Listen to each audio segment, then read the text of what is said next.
Welcome back to the Craft Beer channel.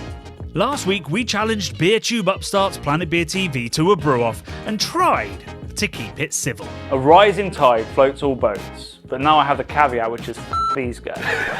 So the idea was to take the new and nebulous style of Bright IPA and see not only if we could brew the best beer, but if we could convince the public that ours was the closest to what they'd expect from something called Bright IPA. To do so, we both teamed up with the best brewery we could find and made a beer to serve at the annual CBC Beer Festival Love and Beer. You can watch Planet Beer TV's brew day at the link in the top right, but you'll have a lot more fun watching our brew, because I brought in the big guns, with Yakima Chief supplying some fresh and delicious hops for us to rub and use in the beer.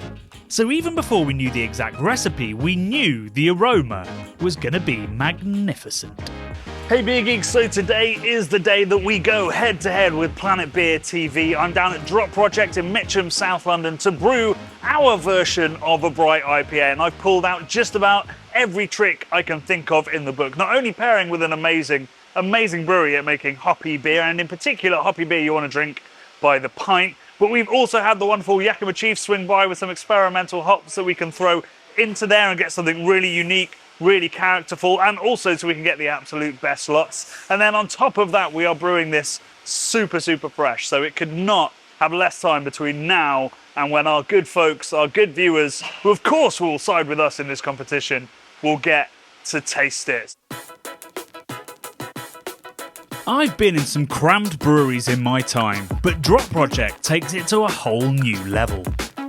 Every inch of space was packed with machinery, cans and boxes, and it was an absolute hive of activity with brewing, canning, cellaring and cleaning all going on at the same time, while I stood in the middle of it and tried to interview founder Joe about the brewery and our plans for the beer. So Joe, thank you for coming on this mad journey with us as we delve into a style that neither us nor anyone else truly understands. We'll talk about Bright IPA in a second. Tell me a bit about Drop Project. Yeah, it's a pretty whirlwind kind of inception of a brewery. Well, I'm one of the founders myself and two others, JT and Will. JT and myself worked at various breweries for a number of years, and we decided to sort of go it alone eventually. And yeah, we started back in 2019, right before COVID. So it's been a wonderful journey. Yeah. What small businesses need at the start? Yeah, it's been a real uphill, but yeah, I mean, we've kind of stood the test of time here, which is really nice. And, you know, we sort of wanted to blend our passion for the outdoors and board sports into kind of merge that with the brewing side, which is kind of a lot of based around our sort of branding and the names and that sort of thing. But kind of a lot of what we do really is mostly true to style. Yeah, we've done some crazy beers, but like, yeah, a lot of what we do is kind of mostly hazy beer and lager at the moment, but yeah, we do a lot of specials and fun, weird and wonderfuls as well. So. Yeah, and you were saying sort of you're not so much like a beer geek per se, you're a pint drinker. Yeah, for sure. And with that outdoorsy element of the brewery as well, it feels like a lot of what you make is, and what I've always thought of Drop Project, when I see it in a bottle shop or in a bar, I know that I'm going to get something I'm going to want to have 2 or 3 of, rather than something's going to be this mad experience that I'll then go and have another mad one. I don't think we want to feel constrained by, you know, traditions in every respect, but we enjoy every aspect of brewing, really. Yeah.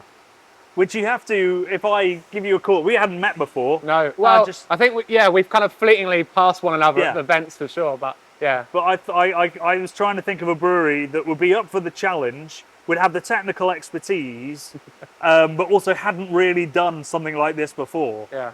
What would you think of when you think of a Bright IPA? What do you think it should be from the name and what you've read? Yeah, I mean, name, obviously you want it to be more like traditional in sort of the way it looks, probably a lot like clearer. Yep. Shouldn't really carry much haze to it.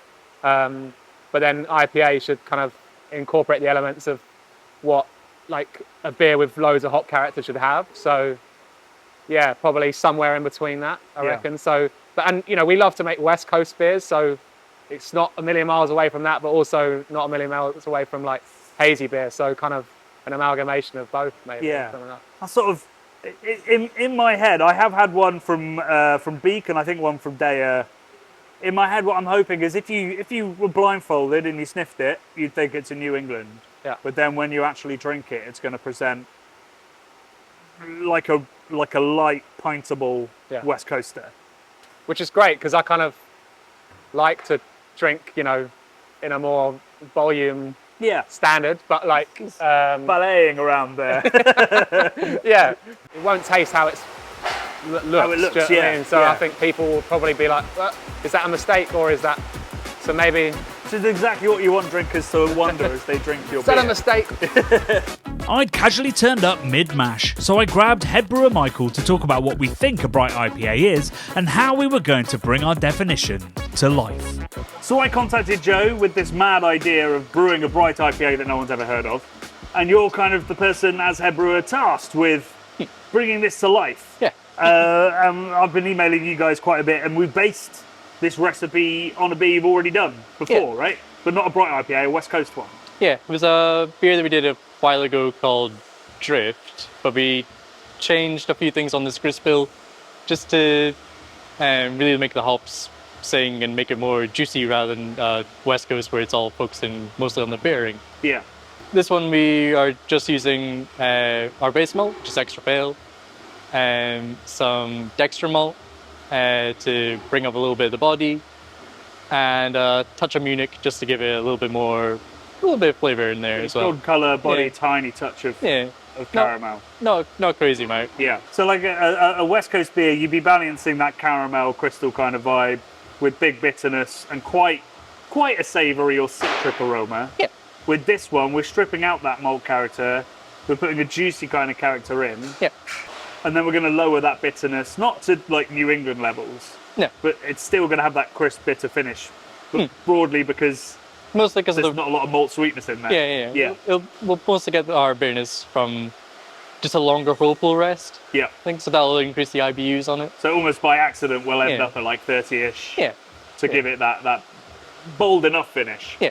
But we're not going to get any yeast character. We're using a cleaner yeast, I should say. Yeah, we're using a cleaner yeast, which is high voltage. It's more interesting. I mean, if you like your hops, then you should try and find a cleaner yeast. Yeah. I think. Yeah, I mean, this style was, created in the Pacific Northwest, I think, because they wanted something that showcased the hops in that region. So you want the yeast out of the way, you want the malt out of the way, but you still want to produce a beer that's got character and depth. Yeah. Finally, with the sparge completed and the beer ramping up to the boil, it was time for us to decide what hops were actually going to go into a beer that would be, well, almost entirely defined by our hop choices. For that, Michael and I were joined by Dave of Yakima Chief Hops, who had brought some delicious fresh flowers and even some brand new experimental varieties. We decided to start with Simcoe though, as it's the 25th anniversary of this seminal West Coast hop, and we wanted to put it at the heart of our homage to Pacific Northwest brewing. Really quite stone fruity, this lot. Yeah, agreed. Really, really fruity. Yeah. Definitely a bit of resin on it as well, though. Yeah. Getting some nice ripe pineapple off that. Yeah, And, kind of. and some tropical fruit as well. Yeah, really kind of sticky fruitiness, which sometimes with Simcoe it's a little bit more kind of caramelly and soft, but this is really fruit forward. Yeah. Which I think is good for a Bright IPA. I think what we're looking for here is sort of a West Coast body layered like a New England beer. So having that kind of Simcoe could be really great. And we're going to pair that with this experimental hop variety. What can you tell me about, was it 10, I've already lost 10, 6, 8, 10, 10, what he said. HBC 630. There we go, yeah. Tell me about it. So, HBC 630 is part of the experimental hop breeding program. Still in development, but with loads of potential.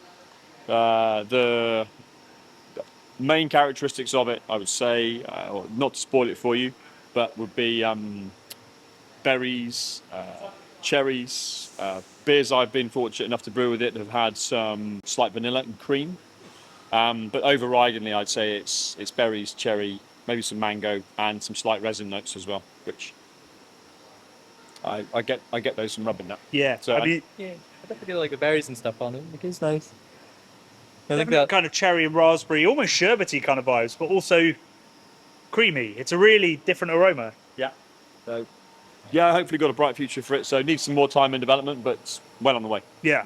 Like, are you looking for these kinds of aromas these days? Because you've got those big tropical ones, and anything that stands out from more of a berry, cherry, resin kind of character gets picked up on. I think one of the one of the things we try to do with the hop breeding program is, as part of the HBC program, but also part of the Yakima Chief Ranchers program, is to have a broad range of aromas and flavors in development with new varieties. So we're going down, different avenues, because it's difficult to predict the trends in craft beer and who's going to want what in a few years' time. Yeah. So having as broad a range as possible is a good way to try and cover some future bases, really. Right. So we've got berries and cherries. We've got the Simcoe, which has some resin, but is also quite tropical and fruit forward. Yeah, I think that'll work well with the sort of like non-gazy IPA, giving a little bit of balance, almost like a little bit of like West goes in there as well. So Yeah. I think it should be a good mix. Now it's 25 years of Simcoe this year, so we're also going to put some Simcoe in the dry hop. Yep. Where are you leaning, having got that tropical resin and berry note? We've got Talus, Citra, Idaho, Equinox, and another experimental hop 1019. Where would you potentially look to accompany Simcoe first? I definitely think Citra Simcoe is always like my favorite combination. Yeah. Craft beer was built on those two hops to some extent in the UK. Yeah. So I always think it'll be always those two. I'll probably like add in a little bit of Idaho 7, which I think is like, it's just a nice hop. It's fruity, it's floral. So I agree. I think Idaho with that kind of floral note is going to be perfect to add a bit of complexity, some top notes. Yep. We know what Citra's going to bring to this beer, and I also think that if you made a Pacific Northwest inspired Bright IPA and didn't put some Citra in, maybe people would walk away being like, So what we're expecting, and there'll be people literally watching this and drinking this beer, what we're hoping for, I think, is sort of berries, mango, cherries kind of thing, but underpinned by like some resin and some kind of green character as well to add some savoury complexity and some floral notes popping out. Yeah, just to bring it all together rather than having too much of one thing. Just to get a nice round balance. A bit more, rounded. A rounded aroma of tropical freshness. Yeah, hopefully. That should add to the drinkability of a very clean grist. Cool. All right. Well, then we should probably get weighing and get the bits we need into the Whirlpool and maybe put in an order for some Idaho 7. Yeah, definitely. With the hops gathered and weighed, I took the final opportunity to make it look like I actually helped by pouring in the hops in slow motion. Just as I was contemplating a well-earned beer, however, the phone rang. Garrett, egg on your face, Garrett. How's it going down there in Mitcham? It's going pretty well. It's bitching in Mitcham. That nearly worked. We're just coming over into the Whirlpool, so we're going to be adding our hops from delivered direct by YCH. A little hop rubbing this morning. Nice. It's not what you know. Well, no, it is not what you know in brewing, but also who you know. Yeah, all right. So our hops are smelling good. How about you? Yeah, it sounds like we're way ahead of you, to be honest. We're pretty much on the beach now. It's just a case of, just doing stuff with hops, I guess. We're learning about Preston, home to one of Europe's biggest bus stations. So, Okay. What's Mitcham famous for, eh? I'll get back to you on that. And obviously, it's all going to good. be famous as the birthplace of the best Bright IPA in the country. Oh, that's dirty talk. So, Talk. It's obviously great that YCH showed up to give you some of these hops, these old school hops. But, I'm sure you know this, being an expert in beer, but there should be some New World Edition hops, really, in a Bright IPA to give it that bit of juiciness. So I hope you're paying heed to that. On what home brewing blog did you read that? All of them. The proof will be in the pudding. We'll see if they can pick out those hops. Yeah. I think they'll be able to pick out the Bang Fresh Cryo that we've selected, but we'll see about yours. You're on home turf. That's what I'm saying. Home field advantage already. So, I mean, we should be able to take it. It should take about 50% of the votes off yours anyway. There's no home turf when it comes to Untappd and drunks in a bar. That is true. It's brutal out there. It's brutal. While I was busy talking smack, the beer was put to bed and all that was left was for me to, organise a beer festival, the battleground for our brew-off with Planet Beer TV. If you haven't watched their brew day, I highly recommend you do so now, because it's time to head to Love and Beer to find out which of our Bright IPAs the greater the good of CBC's viewership preferred, and then the great unwashed of Untappd. Okay, so the day of judgment has come. It is Love and Beer. Love and beer, we're finally here. We have nearly 400 people have come through the doors, with many more to come. And I've been canvassing. I think ours is winning already, but let's... It's a low blow. I haven't been canvassing at all. Let's give these a little taste. I think we'll start with yours. Yes, okay. So it's going to be the lighter coloured one, I reckon. Give me the little spiel. Tell me what you're going to be saying to other people as you make them taste it. So this one, our interpretation of the Bright IPA, we went down the line of it being a traditional West Coast American, Northwest Coast, I suppose, inspired, but also throwing in some New World hops to kind of give it a bit of fruitiness and a bit of juiciness. So Antipodean. Yeah, I guess Yeah, so. yeah. That would be a good way of putting it. Yeah, okay. Because it's limey. Yeah, loads of lime. I was kind of getting the vibes on this, like green starburst. Green Starburst. Yeah, I mean, I always talk about fruit pastels, green fruit pastels, when I drink kiwi hops, and it's got that character. Yours is, yeah, it's really light, it's really crisp, it's got that juicy character. It's really, really limey. Yeah, a little bit more bitterness. I would like a bit more. To be fair, I think it's New England levels, and I feel like Bright IPA should have a touch more. Maybe. In my opinion, Yeah, and probably everybody else's here. it's a nice dry. But it is nice and dry. Experience, I mean, though. I think that's beautiful. I think my biggest criticism would be that it's a Pacific Northwest style and you put New Zealand hops in it. I mean, yeah, but But I'm going to finish it. Now, at this point, so you've got a touch of haze, but we both have a touch of haze. But look at the difference in colour. So we... Oh, you literally finished yours. Okay, so look at the difference in colour.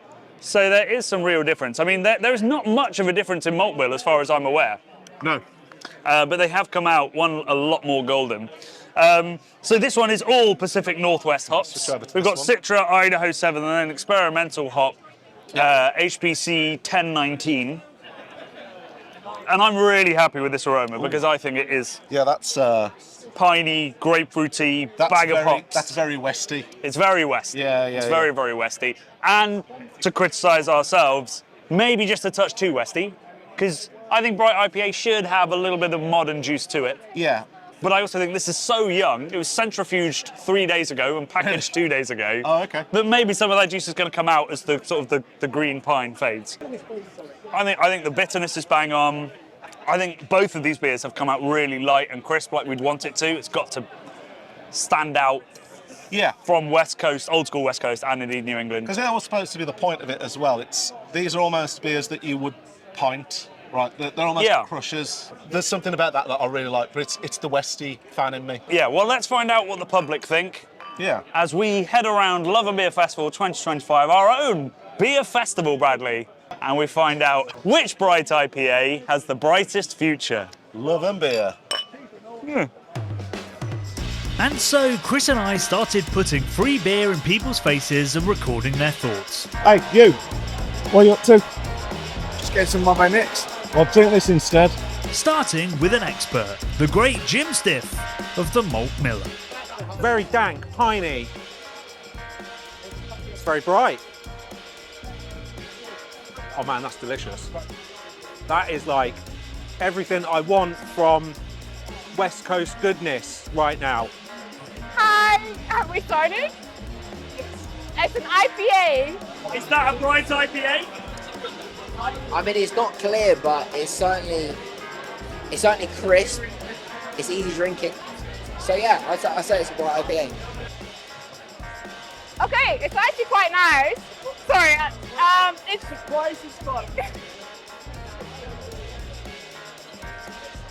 It's delicious. It's very hoppy. I like it. For me, it's quite dank. I get quite a lot of dank. It's quite crisp as well. IPA-esque. Yeah, that's it, but it's very nice. It's hoppy, but it's actually very sweet and suave compared to what most beers that you'd expect. He's locked in, he can't get out. I didn't sign up for this party.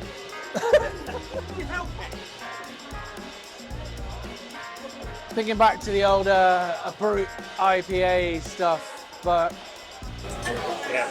Have a sip, tell me what you think. Stick for the sip. lovely, really nice. If you had to guess what style, what would you say? Obviously a kind of IPA. Well, it's a hazy IPA. Oh no, that's Bright IPA. Imagine a Budweiser filled with Carlsner, you know? So that is a chain house and Planet Beer TV, Bright IPA, brewed in competition with the Craft Beer Channel. Got someone here enjoying it. It's great. It's lovely. Is it better than the Craft Beer Channel's Bright IPA? Yes. Thank you very much. Okay, so this is a Bright IPA. Bright IPA brewed with Chain House up in Preston. Nice. Collaboration thing going on. As a home brewer, you get any hops in there? Big time, yeah. Really, yeah. Loads of them. Loads of kind of new world hops, like tropical fruity things going on. Everywhere they go. Very quaffable. It's got some fruity notes to it. I ordered the beers. Was this yours? What makes all the eye? Well, it's a little bit of pressure, a little bit of the name, but also good choice, refreshing. I can't say that about all the beers. Goes down very easy. Yeah, very easy. Delicious. Just a really light, quite refreshing. Just an easygoing beer. They're in competition with us. Listen is the competition. Yeah. I haven't tried Listen yet. I will try it. But do you reckon ours will be better? Don't tell Johnny and Brad, but yeah. I'd say the same thing to them though, to be fair. I'm a mercenary when it comes to beer. Perhaps unsurprisingly, the main takeaway from our Vox Pops was that, well, people like free beer. There was, however, enough feedback to know that we'd brewed two very different IPAs. So Brad and I sat down once the dust had settled to consider who, if anyone, had brewed the better one. So it's been a few weeks since the festival. We've had time to get over the hangover, digest the Vox Pops that we received. And the beers. And the beers. Nothing but brutal feedback in the Vox Pops, which was good.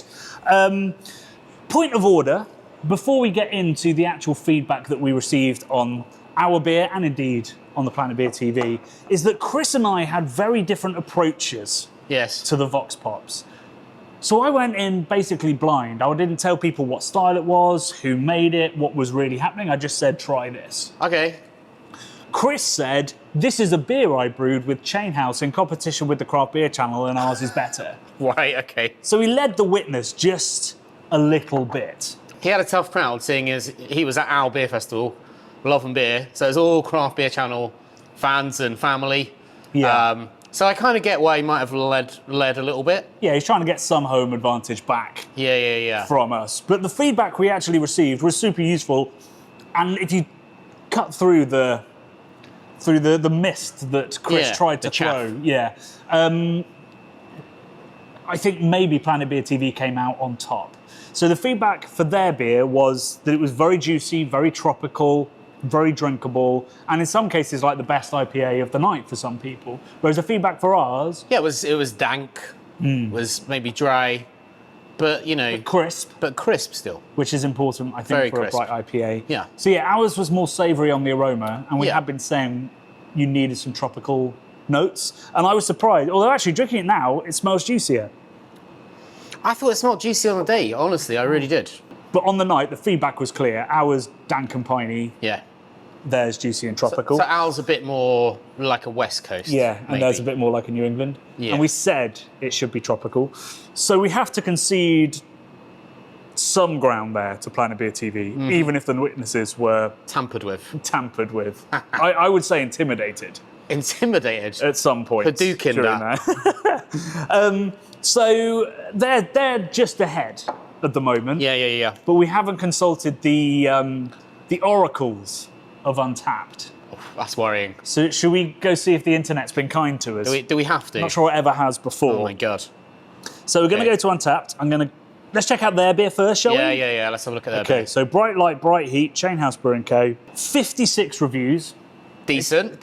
Well, it's a pretty small sample size, I would say. All right, yeah. But 3.93 That's pretty strong. That is very high. Because we know Untappd is like, and they mark pretty low on Untappd. Yeah. They're very critical. And they're on the haze train on Untappd. Yes. So they might have been a little bit disappointed in the body because they wouldn't have quite understood what was happening. Yep. But yeah, 3.93 is very, very high. I'm seeing reviews as high as 4.75 for this beer. And it's on there as a Bright IPA. As a Bright IPA. No, sorry, as IPA other. I'm not sure Bright IPA's made it into the lexicon of Untappd. Okay, well, let's see what ours is categorised. So Glisten Drop Project, which is down as IPA-American. Oh, interesting. 77 reviews. More reviews. Popular, Johnny. But 3.7. Okay, that's only slightly lower. And I can see some of our Patreons on here giving it 3.5. So, guys, I thought we were family. We had an agreement here. So, I mean, 0.2 is quite a big gap. Is it? It's basically a half star. And people don't throw around their half stars with abandon. They consider it. Ninja stars. Yeah.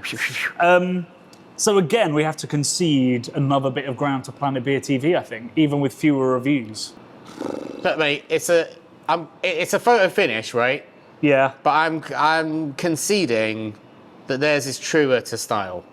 Okay. You're not going to lodge an appeal? Well, I think we played a fair game in that you weren't trying to intimidate or influence our test people, and also I just want to make a little note about the recipe, Johnny, and that what we stuck to with our hop regime, which was, I think a true hop bill for this style of beer. Yeah. I think they deviated. I mean, in my head, a Bright IPA is a celebration of Pacific Northwest hops. Yeah. That's where the style came from, and I think that really, a really true style Bright IPA should use all American hops, Pacific Northwest ones, because I think that's another point of difference. Whereas, in Bright Light, Bright Heat, they used Antipodean hops. Yeah. Which ironically gave them an aroma much closer to what we were looking for, but I don't think is specifically true to style. No. So I think it was a photo finish. Yep. If we were at the Olympics, okay, their team they'd be drug testing them, the way hops, because they'd be like, hang on a minute, show me that hop regime, because I don't think the hops, they don't really play fair with the hops there, Johnny. Yeah. But I am conceding that the photo finish, they're a hair's breadth in front of us. Is that a joke about my hair? No, mate. Okay. No. So yeah, we accept the defeats. Yeah. Congratulations to Planet Beer TV and to Chain House. Chain House, yeah. In terms of what we've learned, A, we need to visit Chain House. We do. Make fantastic beer. We do. B, it was all about the friends we made along the way. Yeah, we've it's a friendly battle, isn't it? We wanted to sort of share the love at our festival, open our audience up to a new channel as well. And, that's what we're all about, love and beer, isn't it, Johnny? It's just about spreading the gospel of great beer. We've learned a lot, we've made some friends, but still, fuck those guys. Fuck those guys.